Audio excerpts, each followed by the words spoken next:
मित्रों नमस्कार, मैं सुधाकर अभिषेक अपने YouTube चैनल SD पॉइंट में आप सभी का हार्दिक स्वागत करता हूं। मित्रों, आज हम लखनऊ विश्वविद्यालय और उससे संबद्ध महाविद्यालयों के बीएड प्रथम सेमेस्टर की प्रथम paper philosophical and sociological perspective of education, शिक्षा के दार्शनिक एवं समाजशास्त्रीय परिप्रेक्ष्य का तीसरा प्रैक्टिस सेट आप सबके समक्ष लेकर आए हैं।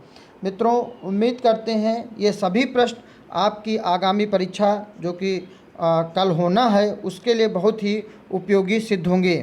पहला प्रश्न है मित्रों, प्रकृति की ओर लौटो का नारा किसने दिया?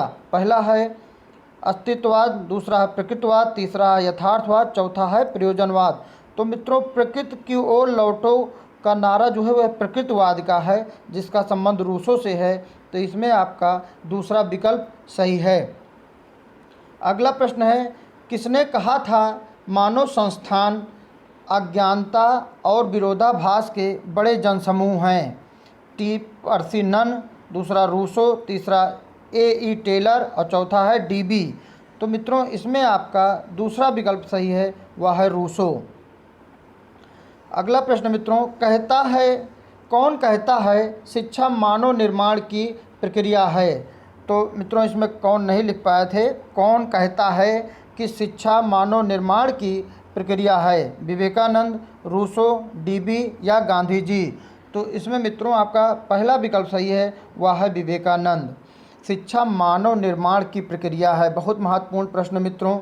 और अगला प्रश्न है, सभी विचार परंपराओं की सत्यता परिमाणों से सिद्ध होती है। यह धारणा है यथार्थवादियों की, प्रकृतिवादियों की, प्रयोजनवादियों की या आदर्शवादियों की? पूछा जा रहा सभी विचार परंपराओं की सत्यता परिणामों से सिद्ध होती है। यह कथन किसका है मित्रों? तो वह है यथार्थवादी। यथार्थवाद हमेशा मित्रों परिणाम देखना चाहते हैं, परिणाम इनको चाहिए वो भी। तो इसमें आपका पहला विकल्प सही है। अगला प्रश्न है, गांधी जी की शिक्षा का मुख्य उद्देश्य था? पहला है स्वतंत्रता की प्राप्ति, दूसरा राष्ट्रीयता का प्रसार, तीसरा समाज के कमज़ोर वर्गों को ऊपर उठाना और चौथा व्यक्ति का संपूर्ण विकास। तो मित्रों, गांधी जी की शिक्षा का मुख्य उद्देश्य था समाज के कमज़ोर वर्गों को ऊपर उठाना। गांधी जी को बुनियादी शिक्षा से भी जोड़ के देखा जाता है मित्रों। बुनियादी शिक्षा के जनक भी कहे जाते हैं एक तरह। और मित्रों, साबरमती आश्रम की स्थापना गांधी जी ने किया, ये आप लोग सभी जानते हैं। क्योंकि गांधी से आपके सिलेबस में तो पूछा जा सकता है, गांधी जी से और भी प्रश्न मित्रों, शिक्षा की परिभाषा पूछी जा सकती है। अगला प्रश्न है, अध्ययन का वह क्षेत्र जिसमें सामान्यतः इतिहास, दर्शन का, समाजशास्त्र और तुलनात्मक शिक्षा का समावेश हो कहलाता है? तो मित्रों, पूछा जा रहा है अध्ययन का वह क्षेत्र जिसमें सामान्यतः इतिहास, दर्शन, शिक्षा का, समाजशास्त्र एवं तुलनात्मक शिक्षा का समावेश हो कहलाता है। शिक्षा का समाजशास्त्र कहलाता है, या शैक्षिक समाजशास्त्र कहलाता है, या शिक्षा के सामाजिक आधार, या चौथा शिक्षा का सामाजिक विज्ञान? तो मित्रों, इसमें आपका तीसरा विकल्प सही है, वह है शिक्षा के सामाजिक आधार। अगला प्रश्न है, जो संसार को वैसा ही मानता है जैसा वह सब हमें दिखाई पड़ता है, अर्थात वह एक घटना मात्र है, ऐसा मानता है, यह परिभाषा है? तो मित्रों, यह जो है अस्तित्ववाद की है, यथार्थवाद की है, या प्रयोजनवाद की है, या फिर आदर्शवाद की है? तो मित्रों, जैसा मानता है, जैसा हमें दिखाई पड़ता है, तो यह थ्योरी जो है मित्रों परिभाषा यथार्थवाद की है। इसमें आपका दूसरा विकल्प सही है। प्रकृतिवादी, आदर्शवादी, प्रयोजनवादी विचारधाराओं का शिक्षा संबंधित सम्मिश्रण निम्न में से किसमें मिलता है? मित्रों, श्री अरबिंदो की विचारधारा में तीनों को मिलता है, आदर्शवादी का भी, प्रयोजनवादी का और प्रकृतिवादी। तीनों के विचारधाराओं का मिश्रण किसके विचारों में मिलता है? अरविंद जी के, गांधी जी के, या फिर टैगोर के, या फिर स्वामी विवेकानंद के? तो मित्रों, इसमें आपका तीनों का मिश्रण जो मिलता है वह है टैगोर। इसमें आपका तीसरा विकल्प सही है, रविन्द्रनाथ टैगोर। अगला प्रश्न मित्रों, शिक्षण में प्रोजेक्ट विधि मूल रूप में किसकी देन है? पहला विकल्प यथार्थवादियों की, दूसरा प्रयोजनवादियों की, तीसरा प्रकृतवादियों की और चौथा ये सभी। तो प्रोजेक्ट विधि मित्रों पूछा जा रहा है, तो इसमें आपका दूसरा विकल्प सही है, वह है प्रयोजनवादियों की, प्रोजेक्ट विधि। अगला प्रश्न है, ब्रह्मांड में घट रहे परिवर्तनों के पीछे कोई उद्देश्य है अथवा सब कुछ संयोग मात्र है।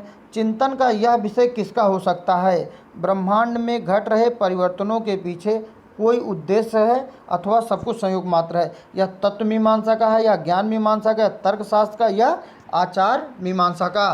तो मित्रों इसमें आपका पहला विकल्प सही है, वह है तत्व मीमांसा का। अगला प्रश्न है 11वां प्रश्न मित्रों, ट्रैक्ट्स ऑफ एजुकेशन पुस्तक के लेखक कौन हैं? पहला है रूसो, फिर से सुन लीजिएगा मित्रों, ट्रैक्ट्स ऑफ एजुकेशन पुस्तक के लेखक कौन हैं? रूसो हैं, हर्बर्ट स्पेंसर हैं, जॉन डीबी हैं, या फ्रांसिस बेकन हैं। तो मित्रों इसमें आपका चौथा विकल्प सही है, वह है फ्रांसिस बेकन। निम्न में से कौन संस्कृति का प्रकार नहीं है? पहला विकल्प है मित्रों भौतिक संस्कृति, दूसरा है अभौतिक संस्कृति, तीसरा है बौद्धिक संस्कृति और चौथा है औद्योगिक संस्कृति। तो मित्रों इसमें आपका संस्कृति का प्रकार नहीं है, तो वह है बौद्धिक संस्कृति। भौतिक संस्कृति भी है, अभौतिक भी है और औद्योगिक संस्कृति भी है।